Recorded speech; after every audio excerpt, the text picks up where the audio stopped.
Hi friends, as always I'm super excited to see you here. If you're meeting for the first time, I'm Shankar Pandey and this is the Dr. USP channel.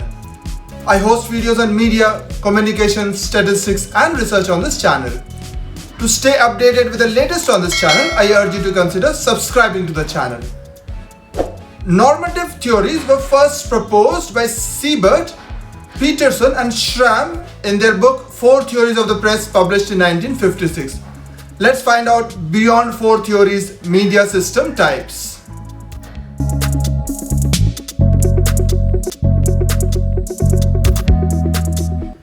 The 4 theories of the press talks of the authoritarian theory, the libertarian theory, the social responsibility theory and the Soviet communist media theory.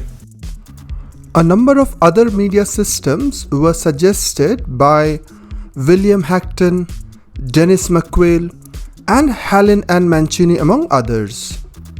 A normative media theory explains how a media system should operate in order to conform to or realize a set of ideal social values. Its goal is to set an ideal standard against which the operation of a given media system can be judged. The well-known influential book 4 Theories of the Press tries to answer these questions. Why is the press as it is? Why does it apparently serve different purposes and appear in widely different forms in different countries? Why is the press of the Soviet Union, for example, so different from the press of Argentina?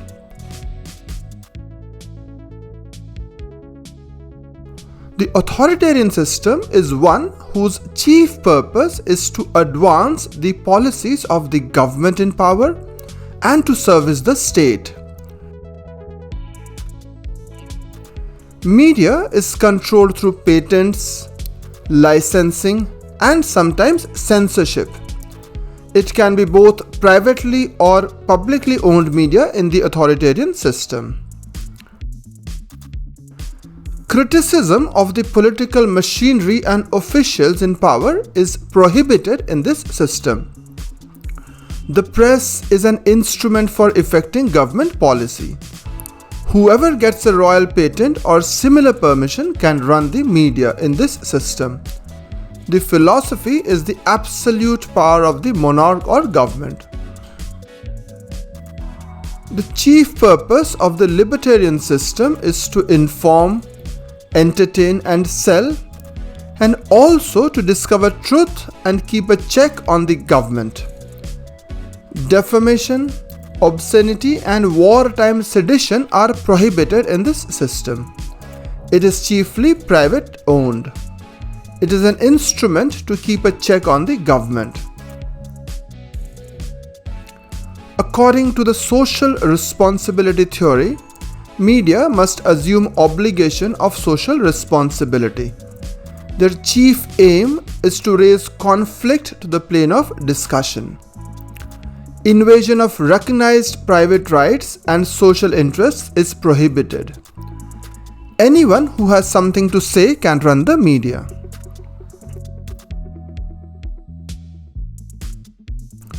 In the Soviet totalitarian system, the purpose of the media is to contribute to the success and continuance of the Soviet socialist system.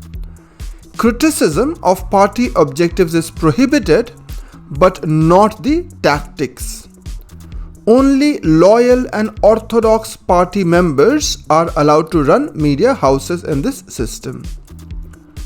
One of the criticisms against the 4 theories of the press is that they looked neither at the actual functioning of the media systems nor at that of the social systems in which they operated, but only at the rationales or theories by which those systems legitimated themselves.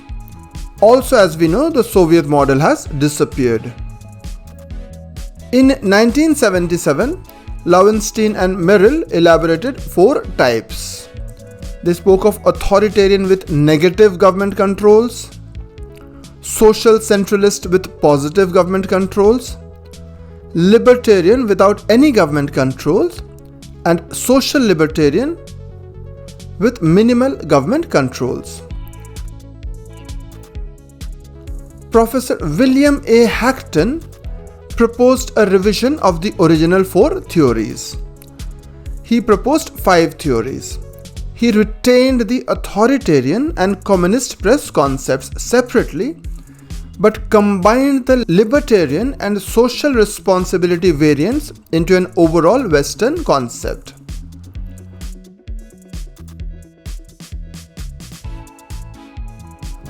Hachten introduced 2 new categories: revolutionary and development models.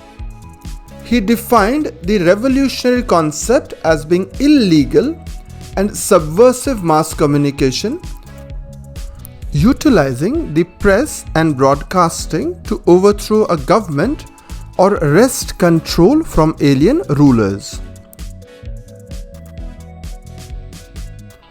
The development model was seen to have arisen out of a combination of communist ideas, anti-Americanism, and social responsibility.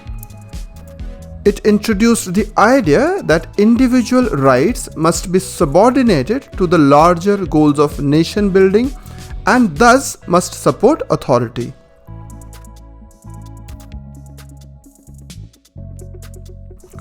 In 1985, Robert G. Picard introduced the democratic socialist theory of the press. He argued the press's purposes are to provide an avenue for expression of public views and to fuel the political and social debates necessary for the continued development of democratic governance. J. Herbert Altschull in 1984 spoke of 3 systems. Market systems operate with no outside interference, as documenters of society, not as agents of change. Communitarian systems serve the people by reflecting the desires of a political party or government. In advancing systems, media serve as partners of government. Dennis McQuail in 1983 added development media theory and democratic participant media theory. The democratic participant media theory supported multiplicity of media, smallness of scale of operation, and horizontality of communication. It opposes uniform, centralized, high-cost, highly professionalized and state-controlled media. Hallin and Mancini in 2004 proposed 3 models: the liberal model, which prevails across Britain and North America; the democratic corporatist model, which prevails across northern continental Europe; and the polarized pluralist model, which prevails in the Mediterranean countries. The liberal model is characterized by a relative dominance of market mechanisms and of commercial media. It is regarded as information-oriented journalism. It is marked by strong professionalization and non-institutionalized self-regulation.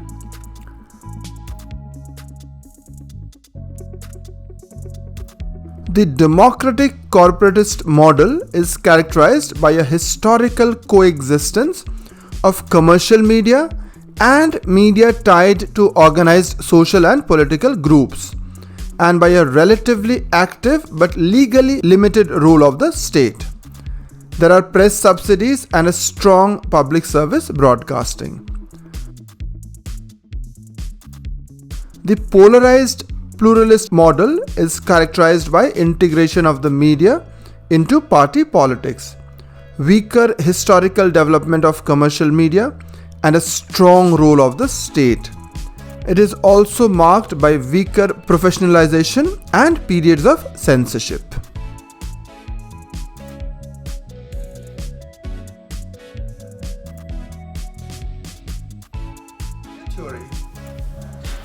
Thanks for staying along, friends. As always, it was a delight having you here. I'll be back with another video very soon. Till then, have a great time.